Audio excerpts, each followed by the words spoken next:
So the day of the 12th of June will be recorded in black letters in the history of Indian aviation, and the reason for this is Air India's Boeing 787 Dreamliner plane, which took off from Ahmedabad to London. But after a few minutes, the plane crashed in Meghani area of Ahmedabad. There were a total of 242 people on board this flight, which included 230 passengers, 2 pilots, and 10 crew members. There was excess fuel in the flight, so the fire after the crash was so fierce that even rescue operations became difficult. But the biggest question right now is, how did such a terrible crash happen?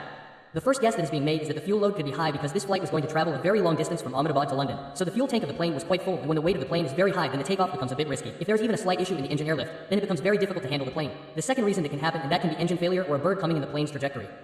When the plane is new, the engine is under the maximum load, and if something goes wrong at that time, the pilot has very little time to react. The third reason that is being speculated is that after takeoff, the plane could not reach the correct speed or height, and who knows, the safety protocols were not followed completely. Currently, the ATC, NDRF, DGCA, and Boeing teams have started the investigation. The black box and flight data will be checked. Only after that the exact reason for the crash will come out. Currently, we pray for those who became victims of such a terrible accident. May God give their families the strength to fight this difficult time.